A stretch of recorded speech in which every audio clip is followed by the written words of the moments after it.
Bismillahirrahmanirrahim. Assalamualaikum warahmatullahi wabarakatuh.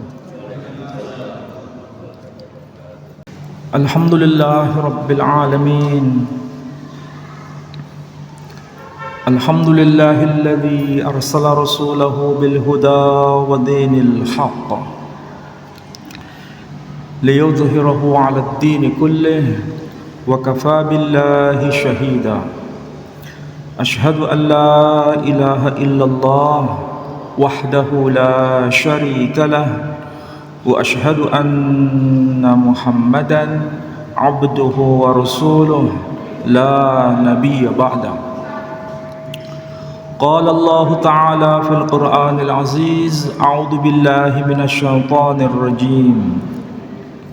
Bismillahirrahmanirrahim. Qala ya bunayya la taqsus ru'yaka ala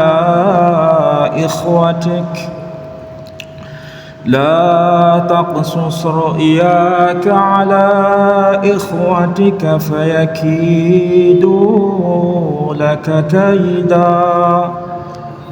Inna syaitana lil insani aduwwum mubin. Al-ayah, sadaqallahul azim.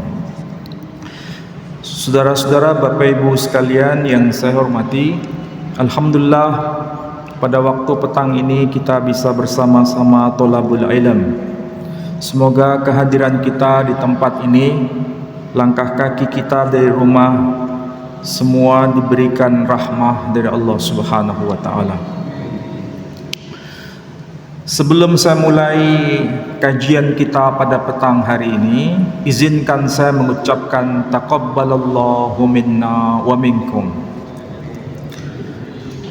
Kullu 'am wa antum bi khair. Semoga sepanjang tahun saudara-saudara selalu dalam kebaikan. Saudara-saudara, tadi saya kutipkan ayat yang termaktub di dalam surah urutan yang ke-12, yakni surah Yusuf. Ayat yang tadi saya baca adalah ayat yang ke-5. Saya ulangi lagi, yang bawa Al-Quran silakan dibuka. Tapi saya lihat kebanyakan ini para hafidh, jadi nggak ada yang bawa. Tapi mudah-mudahan ini bisa kita renungkan ayat ini, nanti kalau pulang ke rumah bisa dibuka kembali. Surah Yusuf ayat yang ke-5, kalau diterjemahkan secara harfiah bermakna qala, telah berkata dia, yakni Nabi Ya'qub, ya bunayya, wahai putraku yang amat aku cintai, yakni Yusuf, la taqsus, janganlah kamu ceritakan, ru'yaka, mimpimu itu, ala ikhwatika, kepada saudara-saudaramu, fayakidu laka kaida. Ini kalau diterjemahkan secara lebih tepat artinya aku khawatir akan terjadi sesuatu atas dirimu. Inna syaitana, sesungguhnya setan itu, lil insani, bagi manusia, aduwwum mubin, musuh yang sangat nyata. Ayat ini menjadi pelajaran bagi kita, terutama bagi kita yang mengaku sebagai seorang mukmin. Pelajaran apa yang kita bisa dapat di ayat ini? Ada dua kata kunci, ada dua istilah yang dipakai di ayat ini supaya menjadi renungan bagi kita semua. Kata kunci yang pertama, ikhwatika, saudara-saudaramu. Makna saudara-saudaramu di sini yang dimaksud merujuk pada saudara-saudara Nabi Yusuf. Jadi saudara-saudara Nabi Yusuf itu jumlah semua itu 12 bersaudara. Nabi Yusuf itu urutan yang ke-11. Adiknya yang bernama Benyamin itu urutan yang ke-12. Jadi total anak-anak Nabi Yakub itu ada 12 orang. Itulah sebabnya kenapa surah ini, yakni surah Yusuf ini, diletakkan pada urutan yang ke-12 dalam mushaf Al-Quran. Kita tahu urutan surah pertama surah Al-Fatihah, urutan surah kedua Al-Baqarah, urutan surah ketiga Ali Imran, urutan surah keempat An-Nisa, urutan surah kelima Al-Maidah, urutan surah ke-11 surah Hud, urutan ke-12 surah Yusuf, urutan surah ke-14 surah Ibrahim, dan seterusnya dan seterusnya. Kita nggak perlu menghafal, percayalah, kita nggak perlu menghafal urut-urutan surah itu. Kenapa nggak perlu menghafal? Allah akan memberikan kemudahan kepada kita bila kita akrab dengan Quran. Sekali kita buka, dua kali kita buka, lama-lama kita akan hafal dengan sendirinya. Jadi kita tidak ada kesengajaan untuk menghafal urutan-urutan surah. Allah akan berikan kemudahan. Bayangkan kalau kita sudah niat untuk menghafal Quran, bahkan Allah akan lebih memberikan kemudahan kepada kita. Itulah bukti kalau kita mencintai Allah, Allah semakin mencintai kita.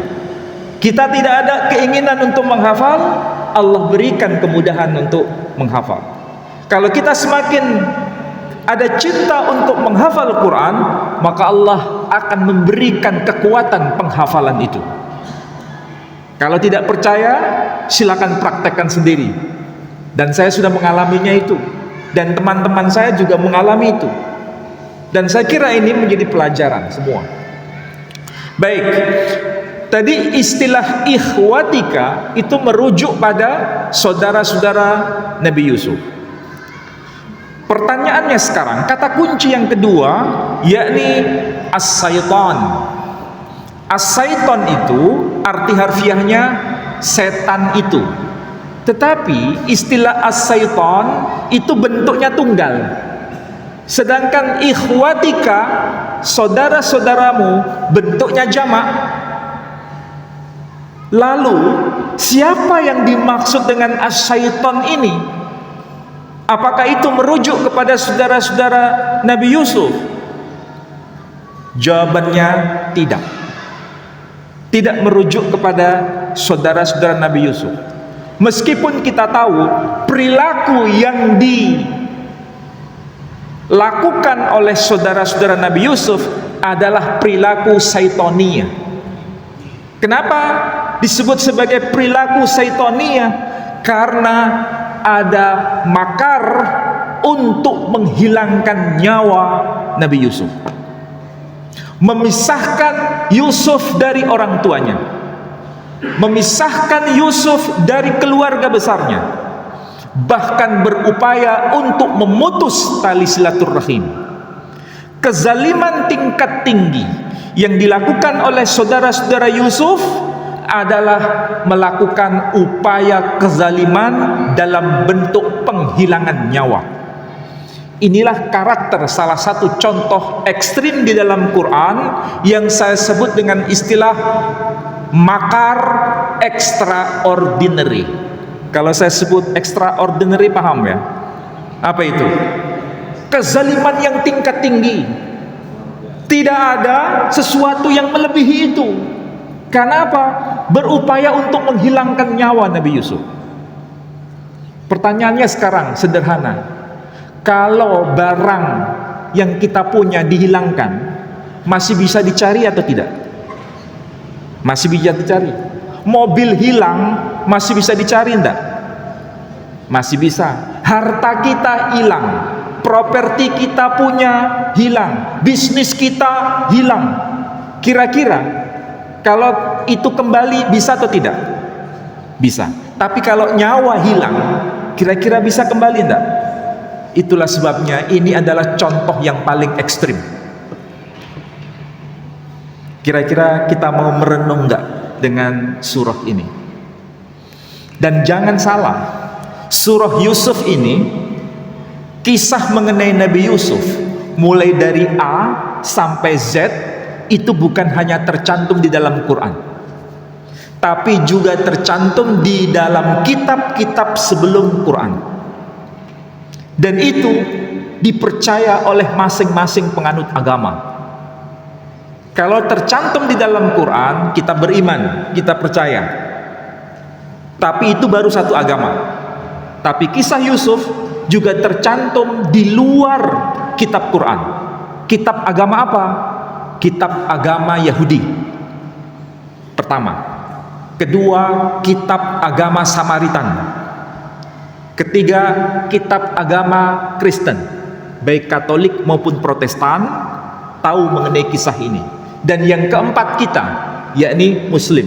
Berapa agama ini? 4 agama. 4 agama tahu cerita mengenai Yusuf ini, mulai dari A sampai Z, persis seperti yang tertulis dalam Quran. Kenapa bisa begitu? Karena pasti ada maksud di sini. Dan ini bukan pelajaran bagi kita sebagai Muslim, tapi pelajaran bagi siapapun yang mengaku sebagai manusia, dan pelajaran bagi siapapun yang mengaku sebagai umat beragama. Siapapun mereka, baik yang kafir maupun yang beriman, bisa belajar mengenai surah ini. Itulah sebabnya ada sesuatu yang aneh dalam Quran. Kalau kita membaca surah Ibrahim, namanya saja surah Ibrahim, tapi banyak tema yang dibicarakan di surah itu. Surah Al-Baqarah, di dalamnya banyak tema yang dibicarakan. Surah Hud, namanya surah Hud, bicara Nabi Hud, tapi banyak tema yang dibicarakan di situ. Tidak hanya bicara mengenai Nabi Hud, tapi ketika kita membaca surah Yusuf, yang dibicarakan hanya satu tema tunggal, yakni bicara mengenai keluarga besar Nabi Yusuf. Ada apa itu semua? Ini pelajaran. Baik, kalau begitu, siapakah yang dimaksud dengan as-syaitan? Sekali lagi jawabannya bukan merujuk kepada saudara-saudara Nabi Yusuf, meskipun mereka kelakuannya syaitonia. Tapi siapakah yang disebut as-syaitan itu? As-syaitan itu pihak ketiga. Pihak ketiga yang disebut syaitan itu adalah nama lain dari iblis laknatullah alaih, yang telah memperalat saudara-saudara Nabi Yusuf, yang telah menggoda, mempengaruhi, mensabotase perilaku saudara-saudara Nabi Yusuf. Itulah sebabnya Nabi Yakub memperingatkan, saudara-saudaramu itu hati-hati akan terjebak dengan makarnya as-syaitan ini. Jadi kalau begitu, jangan pernah saling menyalahkan. Walaupun ini pelajaran, akhlak mereka tidak perlu dicontoh, tetapi sebagian akhlak mereka ada sesuatu yang perlu dicontoh. Nanti saya jelaskan supaya nggak salah paham. Oke? Ringkasnya begini. Saudara-saudara Nabi Yusuf berencana untuk membunuh, menghilangkan nyawa Yusuf. Tapi yang namanya saudara kandung, ada sesuatu yang disebut, kalau bahasa Jawanya itu tego larane, gak tego patine. Ini fakta real di dalam Quran. Tapi sebetulnya tujuannya sama. Apa itu? Tujuannya adalah menghilangkan Yusuf dari kehidupan keluarga besarnya untuk selama-lamanya. Tidak ada kenangan lagi dalam keluarga besar Yusuf mengenai dia. Itu targetnya. Tetapi caranya kemudian bergeser. Rencana awal adalah menghilangkan nyawa, tapi bergeser, bukan menghilangkan nyawa, tapi cukup membuang Yusuf untuk selama-lamanya. Kalau begitu tujuannya sama atau beda? Sama, hanya caranya yang berbeda. Ya. Jadi inilah yang disebut makar syaitoniyah itu. Setan itu punya tujuan. Tujuannya itu keluar dari Shiratal Mustaqim. Kalau planning A nggak bisa, diambil planning B. Planning B nggak bisa, diambil planning C. Tahu maksudnya?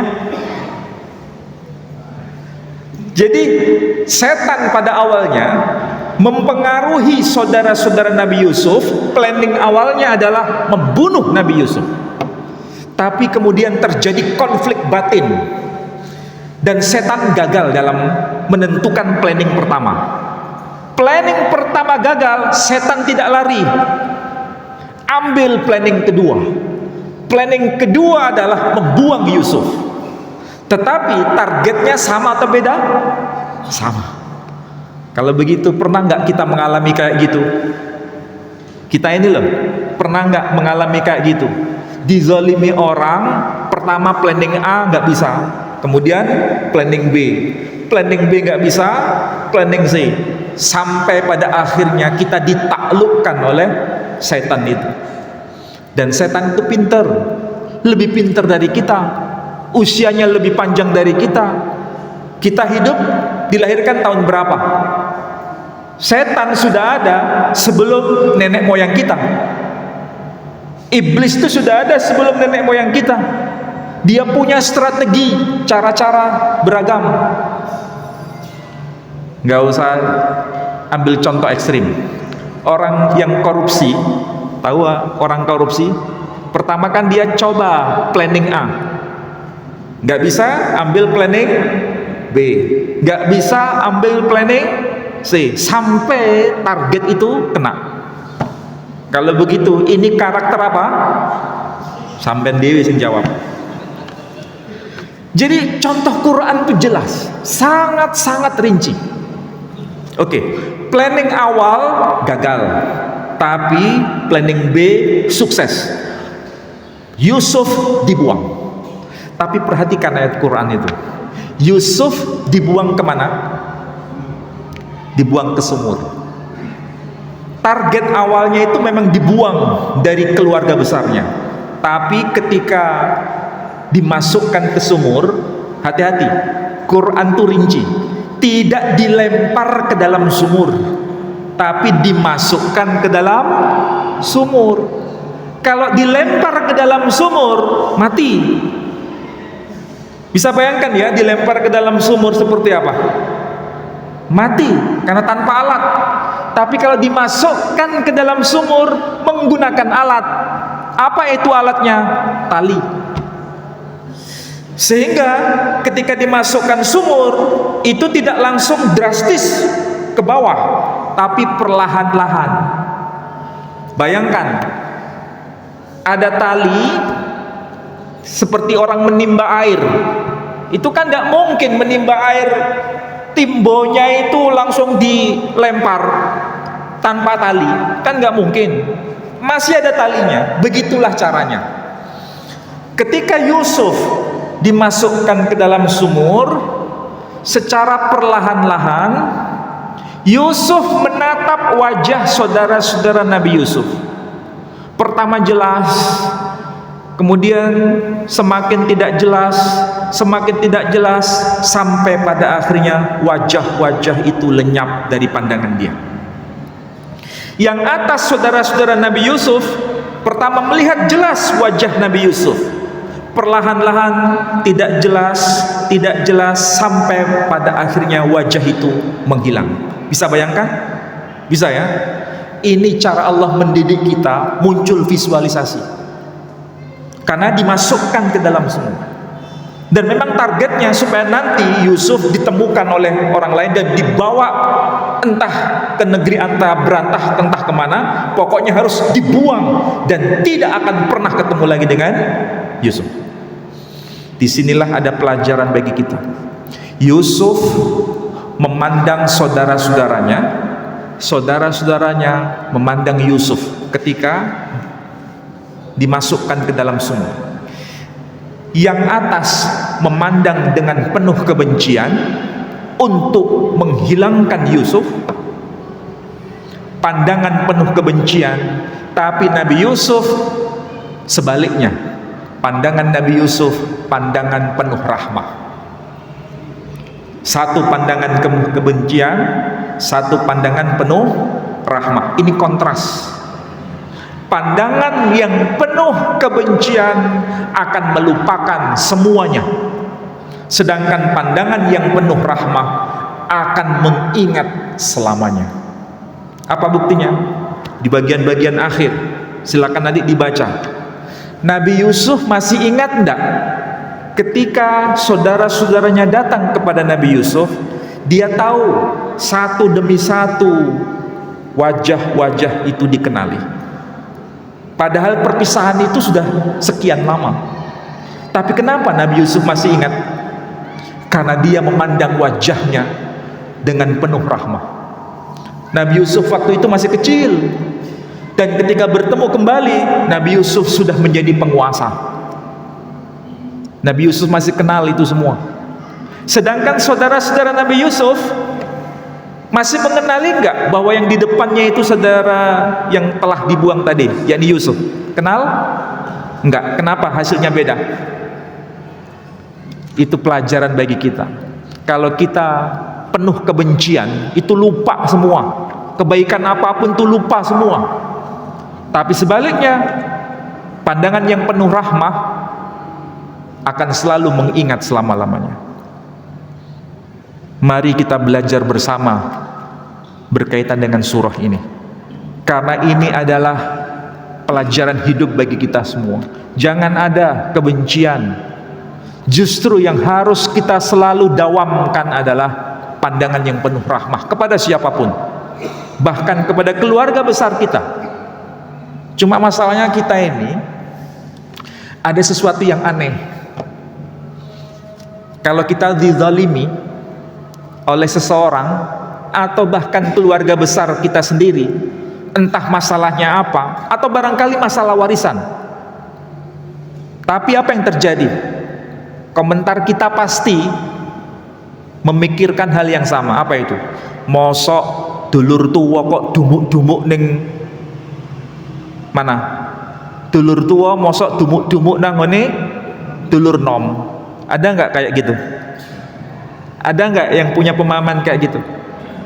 Ada nggak? Itu masalah kita sebenarnya. Kalaupun kita benar, hal seperti itu dipraktekkan, itu bermasalah. Apalagi kita salah. Kita tahu kita ini salah, tapi kita nggak mau mengakui kesalahan kita dengan pedoman mosok dulur tua dumuk-dumuk nanggone dulur nom. Siapa yang salah ini? Yang salah bunda mengandung.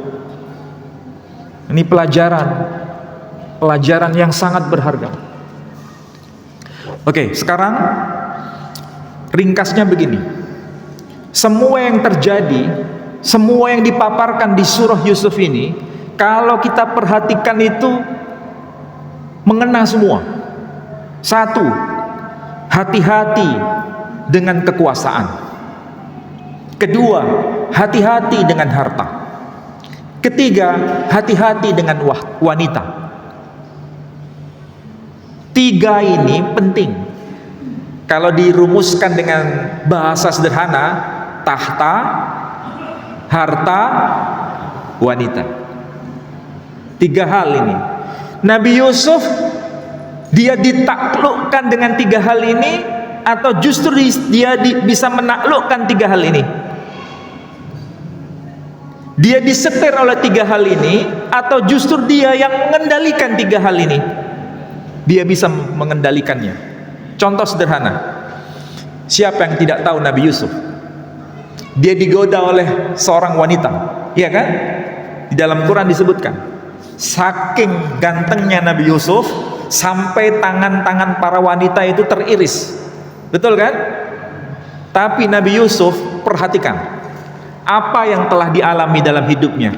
Dia maunya ditaklukkan oleh wanita, tapi justru kebalikannya, Yusuf yang bisa menaklukkan itu. Dia tidak tergoda dengan itu. Bisakah kita berperilaku seperti ini? Kira-kira jawaban kita apa? Wangel. Kenapa angel? Yaitu tadi, kita masih mengedepankan ego. Nabi Yusuf tidak mengedepankan ego. Yang dia lihat adalah kebenaran, bukan egonya. Ego dengan kebenaran nggak bisa nyambung. Ego itu kesombongan. Kebenaran tidak bisa kompromi dengan kesombongan. Nabi Yusuf bisa menaklukkan itu. Itu contoh pertama. Contoh yang kedua, dia punya kekuasaan. Nabi Yusuf itu sebagai penguasa besar di Mesir. Kalau seandainya kita berperan seperti Nabi Yusuf, kira-kira apa yang kita lakukan? Nabi Yusuf dengan kekuasaan yang dia pegang, dia tahu sesadar-sadarnya, kalaupun dia melakukan itu haknya dia. Apa? Untuk melakukan balas dendam terhadap kezaliman yang dulu dia telah alami, yang dilakukan oleh saudara-saudaranya. Berhak enggak Nabi Yusuf untuk melakukan balas dendam itu sebagai manusia? Sangat berhak. Untuk menghukumnya seadil-adilnya, sangat berhak. Tapi apa yang dilakukan Nabi Yusuf? Dia menghapus memori itu. Dia tidak manfaatkan kekuasaan demi untuk melakukan balas dendam itu. Sekalipun dengan cara hukum yang tepat, dia tidak lakukan. Kira-kira kita bisa enggak kayak gitu? Wangel. Tapi itulah fakta real yang disampaikan dalam Quran. Dengan kekuasaan yang dia pegang, justru dia tidak gunakan itu untuk sekali lagi berbuat zalim sebagai balas dendam. Kezaliman dibalas dengan kezaliman tidak menyelesaikan masalah. Kita difitnah orang, balik kita kemudian memfitnah, itu tidak menyelesaikan masalah. Barang kita dicuri, kemudian balas kita mencuri barangnya, itu tidak menyelesaikan masalah. Istri kita diambil orang, balas dendam kita ambil istrinya, itu tidak menyelesaikan masalah. Artinya apa? Apapun yang nuansanya kezaliman, itu tidak harus diperlakukan sama. Bahkan Nabi Yusuf memberikan pelajaran kepada kita, memanage secara benar untuk tidak menggunakan hak yang kita punya demi sesuatu yang terbaik. Nabi Yusuf menghilangkan file itu sehingga saudara-saudaranya tidak dihukum. Bahkan Nabi Yusuf memberikan maaf kepada saudara-saudaranya. Kalau begitu, apakah benar yang dilakukan Nabi Yusuf itu adalah akhlaknya Allah sendiri? Ya, itulah akhlaknya Allah. Coba perhatikan ayat Quran tuh. Pernah nggak kita membaca ayat dalam Quran berkaitan dengan kisos? Tahu nggak kisos? Tahu? Apa itu kisos? Kisos itu kalau ada orang yang membunuh, maka balasannya apa? Membunuh. Itu adil nggak? Hah? Adil, iya. Tetapi Allah memberikan sesuatu pesan kepada kita. Kalau kamu memberikan maaf kepadanya, itu yang terbaik. Bisa nggak itu dilakukan? Saudi Arabia, kalau ada orang yang membunuh, maka kisosnya dengan cara apa? Dipenggal. Tapi ada nggak orang-orang yang memaafkan itu? Udah, hapus saja. Ada nggak? Ada, tapi hanya orang-orang pilihan yang dia telah berakhlak dengan akhlaknya Tuhan. Kasus kayak begini pernah terjadi di Amerika. Ada seorang kulit hitam Ini seorang ibu punya anak. Anaknya itu dibunuh oleh orang kulit putih. Dan beliau ini muslim, anaknya muslim, yang kulit putih non muslim, anaknya dibunuh. Kemudian dilakukan sidang di pengadilan. Apa yang dilakukan oleh ibu yang anaknya terbunuh ini? Dia bicara di hadapan hakim. Intinya, tidak perlu ada hukuman. Aku sudah memaafkan apa yang telah dia perbuat. Biarkan itu terjadi dan kita sudah tidak mau mengenang lagi. Akhirnya apa? Orang kulit putih ini, karena dengan akhlaknya itu dia masuk Islam gara-gara ibu si yang telah kehilangan anaknya itu. Inilah Islam. Inilah akhlak yang benar. Dia telah melakukan akhlaknya Allah dalam hidupnya. Tapi yang bisa melakukan ini siapa? Makanya Quran itu jangan sekedar dibaca untuk mencari hadiah. Quran itu dibaca untuk mencari hidayah. Saya ngomong bicara mengenai kisos. Kadang-kadang kalau bicara kisos itu, orang-orang kan terlalu image-nya itu jelek terhadap Islam. Apa itu? Orang bunuh kok dibalas bunuh. Itu kejam gitu kan? Mereka tidak tahu ada lanjutannya di situ. Barang siapa yang memberikan pengampunan, itu lebih baik. Itulah Quran. Ketika itu diomongkan kepada mereka, baru mereka sadar bahwa ajaran Quran itu kelasnya sudah kelas tinggi. Tidak hanya berhenti di situ, tapi lebih tinggi makomnya, memberikan pengampunan. Jadi jangan bayangkan Islam itu jeleknya kayak gitu. Enggak, salah kita memandang Quran. Oke. Yusuf, dia bisa mengelola hatinya untuk tidak menggunakan kekuasaan dalam rangka menjebloskan saudara-saudaranya ke dalam penjara. Enggak. Meskipun dia pernah alami itu, tapi dia telah maafkan itu semua. Ini contoh kedua. Contoh ketiga, dia memiliki banyak harta. Namanya penguasa, hartanya berlimpah. Tapi apakah itu dia gunakan untuk menyuap kanan kiri demi saudara-saudaranya dimasukkan ke dalam penjara? Dia ambil orang lain untuk melakukan kezaliman kepada saudara-saudaranya supaya dia terlihat image-nya baik. Dia tidak melakukannya sendiri, dan dia juga tidak menggunakan orang lain untuk melakukan makar sebaliknya. Tahu maksudnya ya? Seandainya Yusuf dengan harta yang dia punya, dia suruh orang lain untuk membunuh saudara-saudaranya, bisa enggak?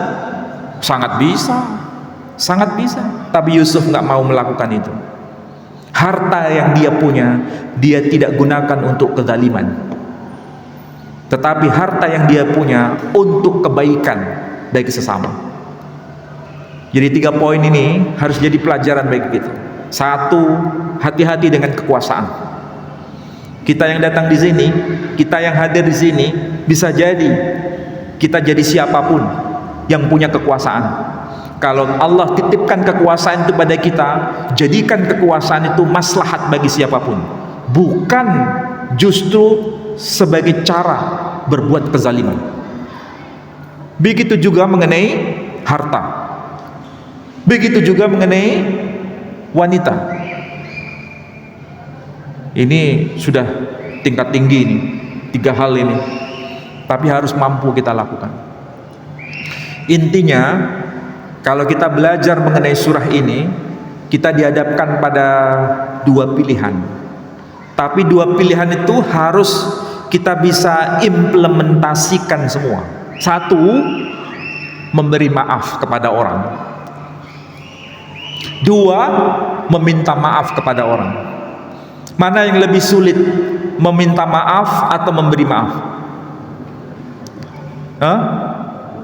Meminta maaf lebih mudah,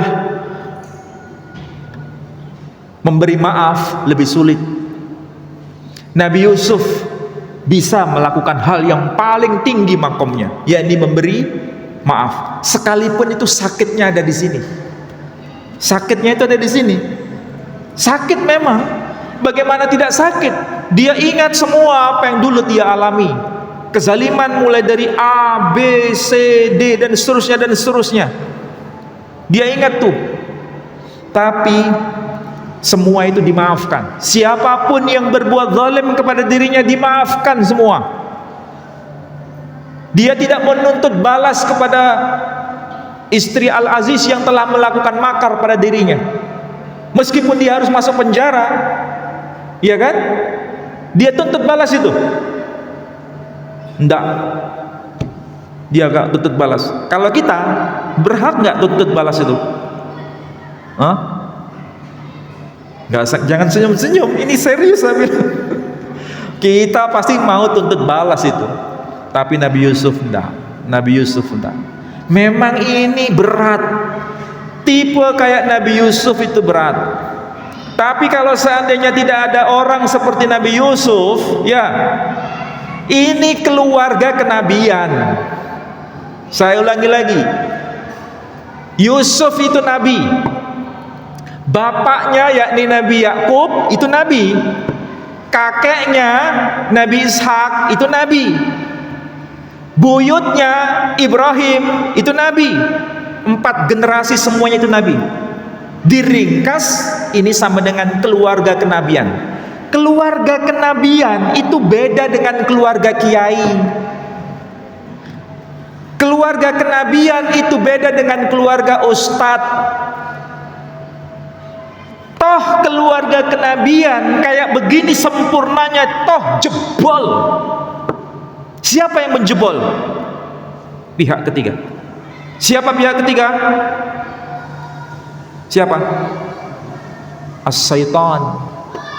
Setan pun masih bisa menjebol keluarga kenabian. Mungkin pada awalnya setan tertawa, berhasil, sukses. Kenapa? Yusuf tersingkir. Dan itu bukan sehari 2 hari, bukan setahun 2 tahun, bukan 10 tahun, tapi lebih dari 10 tahun. Karena Nabi Yusuf sampai dia menjadi penguasa berapa puluh tahun itu. Setan berhasil sepertinya, tapi setan salah membuat planning itu. Keluarga kenabian yang sepertinya jebol dirusak, tapi pada akhirnya keluarga itu disatukan kembali. Kenapa bisa disatukan kembali? Karena ada yang bisa mengalahkan setan ini. Siapa? Yusuf. Ini surah luar biasa, pelajaran hidup. Memang harus ada orang yang seperti Nabi Yusuf. Jangan berkata begini, ya nggak bisa Ustadz, lah itu Yusuf nabi, bapaknya nabi, kakeknya nabi, buyutnya nabi. Lah saya jangankan nabi, putune nabi saja bukan, cucunya nabi bukan, anaknya nabi bukan. Masa bisa contoh dia nggak bisa. Kalau ada kayak begitu, itu bisikan dari mana? Bisikan dari mana? Bisikan dari setan.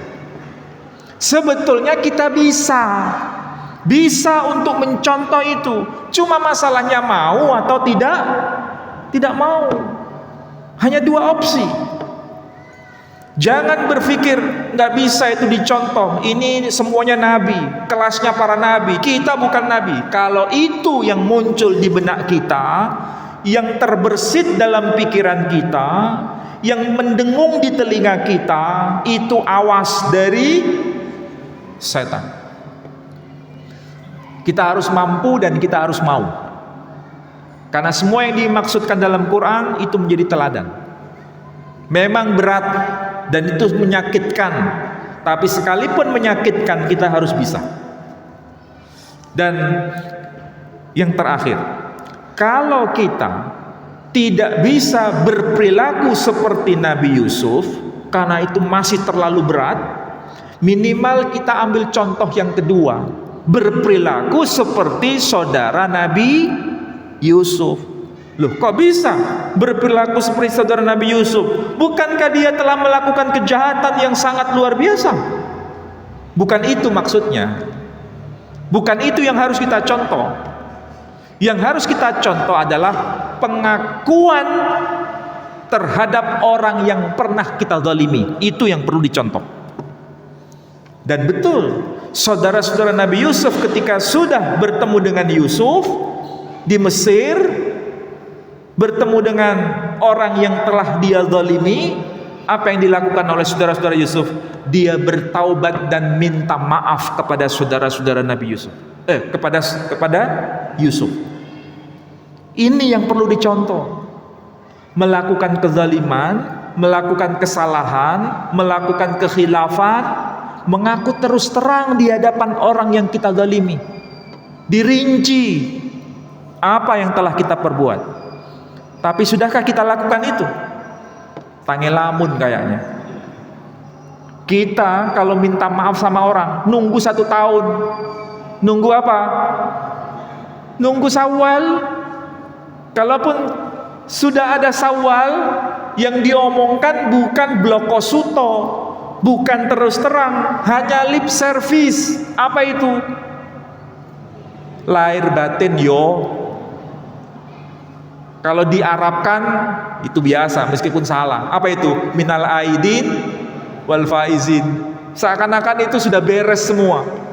Padahal itu hanya lip service. Orang yang kita zalimi belum tentu dia merasa happy dengan ucapan kita.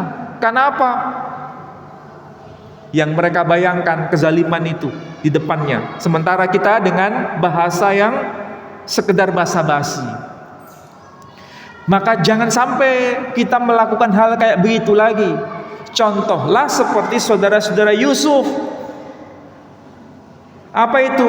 Terus terang kepada orang yang kita zalimi. Kapanpun kita pernah berbuat, datangi dia. Maafkan semua kesalahan itu dengan sesungguh-sungguhnya. Itu yang seharusnya kita lakukan. Tapi kayaknya juga berat kita ya. Berat. Gak usah jauh-jauh. Ini sesama manusia aja kita berat.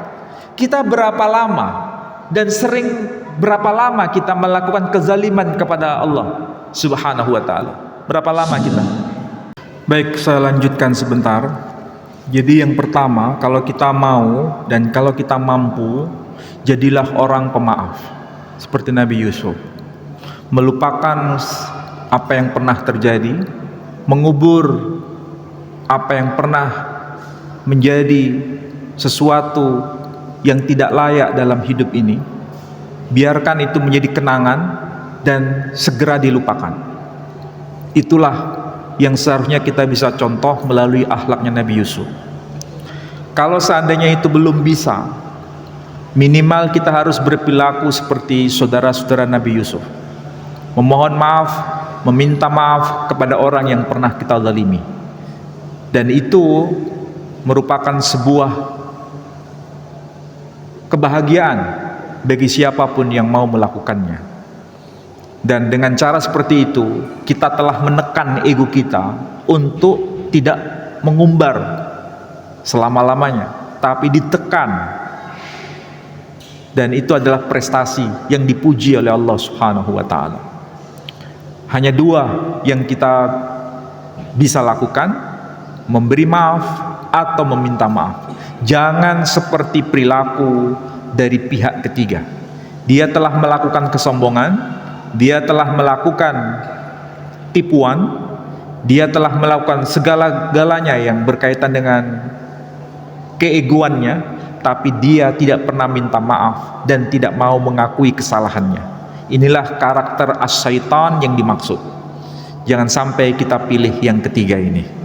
Kalau bisa 2 ini, memberi maaf atau meminta maaf. Jangan sampai pilih yang ketiga. Mudah-mudahan kita bisa praktekkan dalam hidup ini dan bisa kita lakukan sebaik-baiknya. Saya tutup dengan doa penutup majelis. Subhanakallahumma wa bihamdika asyhadu an la ilaha illa anta astaghfiruka wa atubu ilaik. Assalamualaikum warahmatullahi wabarakatuh.